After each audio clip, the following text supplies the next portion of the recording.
evening and welcome to SVG-TV News for Tuesday, November 23rd, 2021. I am Baptiste with the details. St. Vincent and the Grenadines is mourning the passing of Sir James Fitz-Alan Mitchell, who died this morning at the Port Elizabeth Hospital in Bacchus at age 90. Sir James was the country's second Prime Minister and served in this capacity from 1984 to 2000.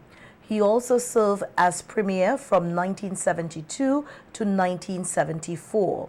Sir James, who was popularly known as Son Mitchell, died 5 days after being discharged from the intensive care unit of the Queen Elizabeth Hospital in Barbados, where he had been taken after falling ill at his home in Bacchus on October 30th.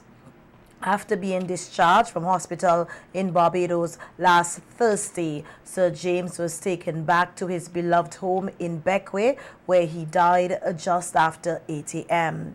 Paying tribute to Sir James on NBC Radio today, Prime Minister Dr. Ralph Gonsalves said Sir James served St. Vincent and the Grenadines with distinction. I want to express, on behalf of the government and people of St. Vincent and the Grenadines, our sincerest condolences to the immediate family and friends of Sir James Mitchell, who died this morning.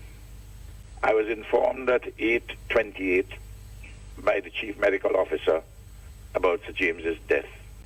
Immediately, I contacted the Deputy Commissioner of Police and requested that all flags be flown at half-mast today, tomorrow, and the day after for 3 days, and on the day of the funeral itself.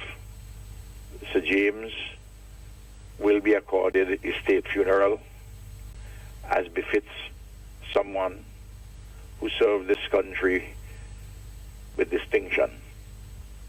The arrangements for the funeral would be made between the family and a team which I have appointed, headed by the Cabinet Secretary, and involves my Permanent Secretary, Angie Williams, and the Senior Assistant Secretary, Angela Mercury, who was Sir James's secretary here at the Office of the Prime Minister for 12 years or so. Prime Minister Gonsalves said Sir James was also a true regionalist who will be greatly missed.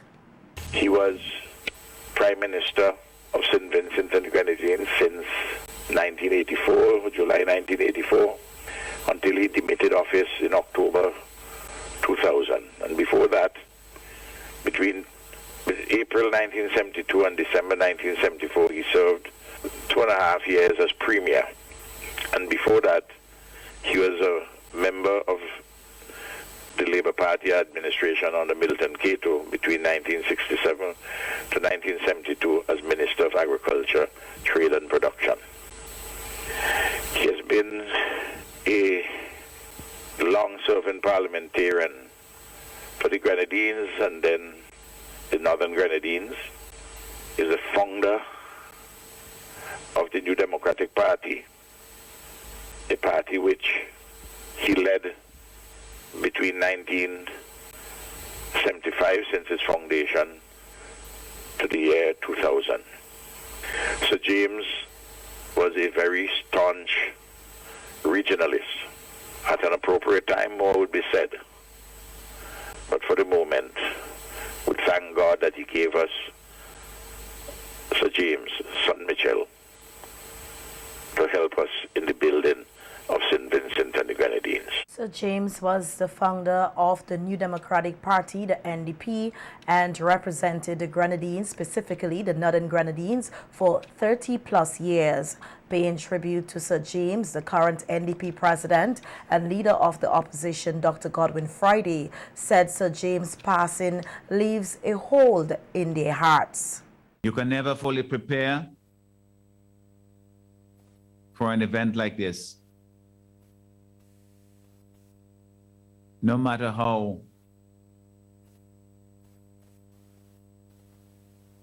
you think you would deal with it. I spoke with Sabrina and Louise this morning, his daughters, two of his daughters, and expressed my great sadness and sympathy from our NDP family, the entire nation, and from me personally. Describing Sir James as a great nation builder, Dr. Friday said Sir James did it all in the political arena and his legacy will long be remembered. Of agriculture and the Labour government between 1967 and 1972, he formed a vision that started the transformation of agriculture and landowning in our country. He was premier between 1972 and 1974 and served as opposition in the opposition in 1974 between 74 and 1984. He founded our great political party, the Neuro Democratic Party, in 1975 and led it into government in 1984. He accomplished so much for our country, including for his beloved constituency, first of the Grenadines, and of course, after it was split into two, later the Northern Grenadines. We will be forever grateful. He was and remains one of the most respected and valued political leaders of the Caribbean region. He was the consummate Caribbean man who was passionate about Caribbean integration, about Caribbean unity, about forging a Caribbeanness. The NDP New Times radio program today was dedicated to Sir James Mitchell, where a number of persons called in to express their condolences to his family and pay tribute to the man they say lived up to his name, son Mitchell. Among those who called into the radio program were NDP Senator Israel Bruce and former Senator Bacchus Baptiste. To say to his children and to his entire family that we thank them very much for the sacrifice, the pain, and the hardship that they had to go through whilst their father, uncle, brother, husband, son spent very many years developing St. Vincent and the Grenadines.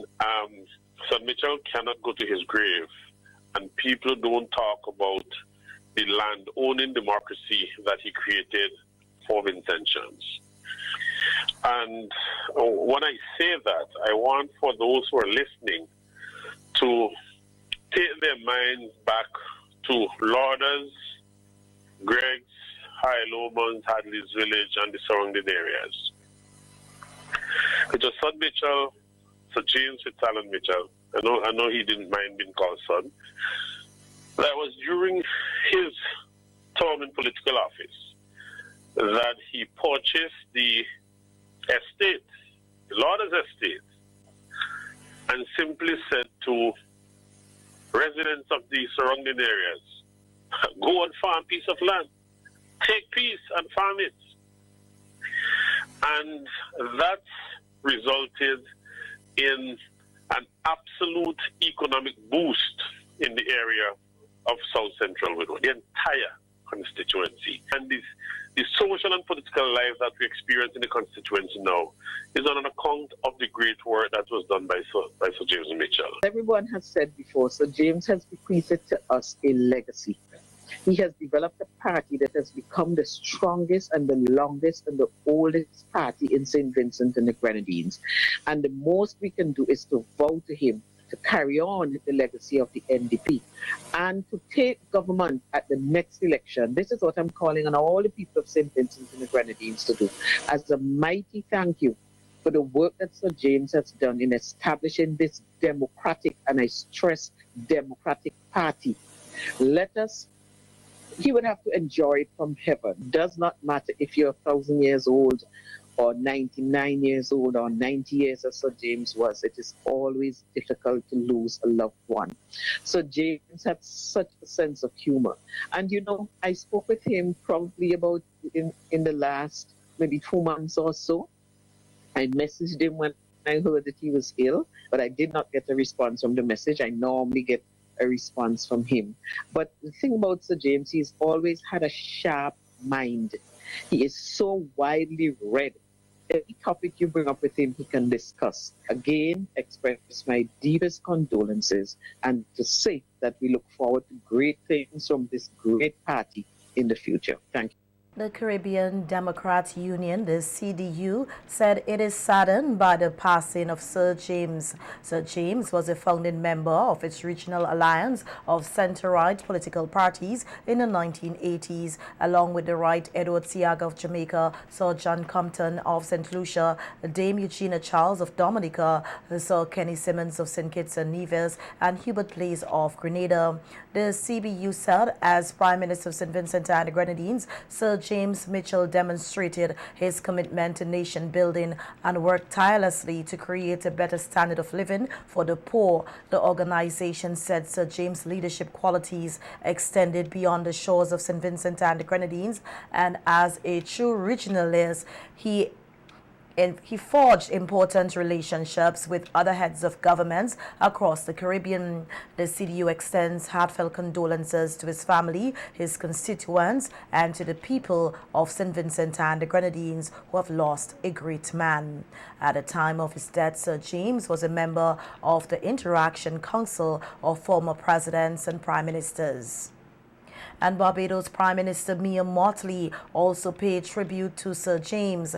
In a statement, Prime Minister Mottley said, "On behalf of the government and people of Barbados, I extend sincere condolence to the family of Sir James Mitchell and the government of people of St. Vincent and the Grenadines on the passing of a distinguished Caribbean statesman," noting that Sir James have served well the people of SVG as well as the people of the region. As a member of Parliament, Premier and Prime Minister Mottley recalled that Sir James was first elected to the Parliament of St. Vincent and the Grenadines in 1966, the same year that Barbados became independent, and very early in a period when West Indians began with earnest to assert their right to sovereignty.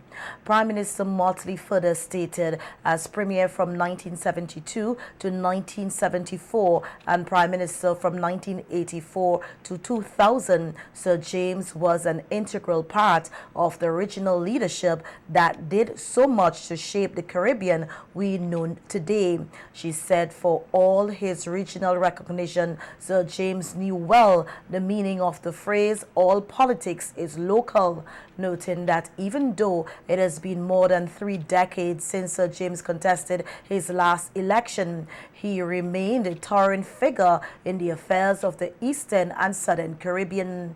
Mottley said at the personal level, she visited Sir James while he was being treated at the Queen Elizabeth Hospital and was warmed by the fact that despite his illness, the personality and spirit she has known for so long was still there, noting that she has always been fascinated by his ever-present charm and wit, qualities that were equal only by his knack for storytelling.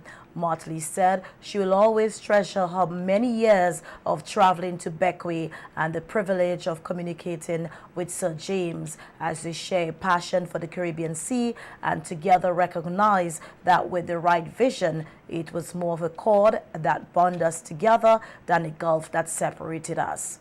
Mottley ended her statement by saying she will forever cherish the moments she and Sir James spent together. In Mottley's words, "So long, Sir James, you have served us all well. Rest in peace."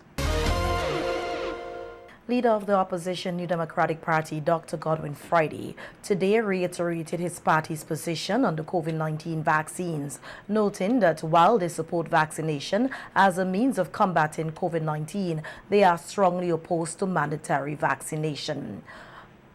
On Friday, November 19th, the government's vaccination policy for all frontline workers to get vaccinated came into effect. Addressing the issue at a news conference today, Dr. Friday said forcing people to get vaccinated against their will is not becoming of a democratic society. Firing government workers and taking away their benefits because they have not taken the COVID-19 vaccine is cruel. and counterproductive and will create more unemployment and misery in our country. As a democratic society, however, whatever concerns you may have, whatever frustrations some may feel, that must not manifest itself into actions likened to a dictatorship. The ULP administration has time and again broken the trust of the people of St. Vincent and the Grenadines. They have also neglected to engage with civil society and the private sector in any meaningful way over the years. Now, they have resorted to draconian measures to seek to achieve their aims while disregarding the impact those measures are having on our public sector workers and on our society. The opposition leader said while he accepts that vaccination provides strong protection for severe illness and even deaths from COVID-19, there are better tools and more knowledge available to combat the virus than when it first emerged. He said SVG can only succeed in its fight against COVID-19 through a collaborative approach. We can and will turn the tide against COVID-19. It will take a lot of work. And it's going to take time. I have no doubt that we will overcome this as a people together. But mandating vaccination is not the way to go. All over the world, governments that have considered such a measure as a way out of the pandemic have retreated from mandatory vaccination, but not St. Vincent and the Grenadines. A course once set, wrong or right, they're sailing on. It is only through collaborative endeavors, communication, and trust that we can and will win the battle against COVID. Noting that frontline workers who are being pressured to get vaccinated are not the problem. Dr. Friday said under an NDP government, there will be no mandated vaccination policy. When did these workers with long service and valuable work experience suddenly become disposable, expendable, replaceable, so that they can be easily replaced by new recruits? That is what some in the government have been saying. Statements from government officials about replacing police officers, teachers and nurses, including those with many years of service and experience in the jobs, with new recruits, disrespects the service of those affected persons. It disrespects fundamentally those employees. Instead of threatening them with losing their jobs, their experience and skill must be valued, and every effort made to keep them working, to keep them in the service of our country.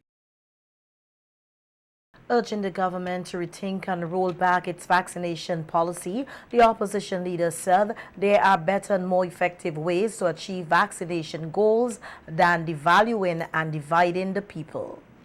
Anyone who is fired or resigns because of the government's vaccine mandate, must be rehired and otherwise compensated without loss of benefits. An NDP government would ensure that that happens. That anyone who resigns prematurely or is dismissed from his or her jobs because of the government's vaccine mandate, we will ensure that they are rehired, or they are otherwise compensated, or that they will have all their benefits protected. We cannot just treat people as disposable and expendable because the government has its own artificial timeline that it intends to impose on the people. No one should be forced to choose between their body and their bread. And that is what is being done now. And Superintendent of the Church of the Nazarene in the Windward Islands and Pastor of the Arnosville Church of the Nazarene in SVG, Reverend Kelron Harry, said the government's vaccination policy or mandate is a violation of people's conscience. Pastor Harry made his position clear and that of his church at a news conference yesterday hosted by the SVG Teachers Union and represented by other concerned groups. Pastor Harry also made it clear that the church has no problem with the COVID-19 vaccines, but the issue is with the mandate. Based on any health efficiency of the vaccine, but on the issue of the conscience of the individual. It's a violation of the individual's conscience. And if a person the conscience, I think my sister expressed it here. It's a very, very important thing.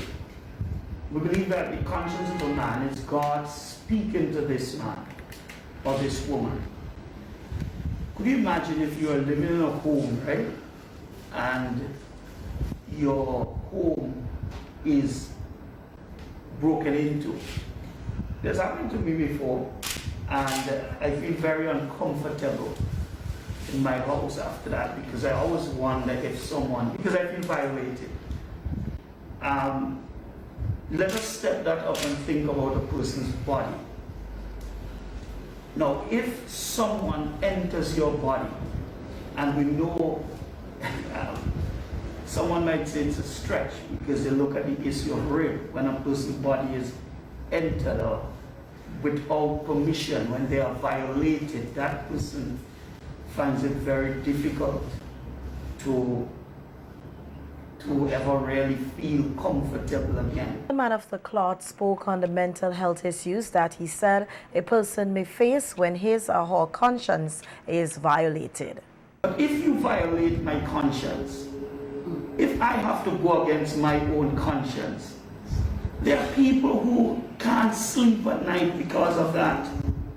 There are people who are in constant turmoil and war in their own minds because they have been forced to do something that they just did not want to do. They feel it to be so wrong, but in order to save their job, they are going against it. And when they go home, they cannot sleep. There are old ladies. I met this elderly lady who, she's just so frustrated. She's going to take this vaccine. She's praying, oh God, what? And it's that. I do not see how the church can support such a mandate. And it is on these grounds, and this ground only that what I see that we can properly write and seek exemption for individuals.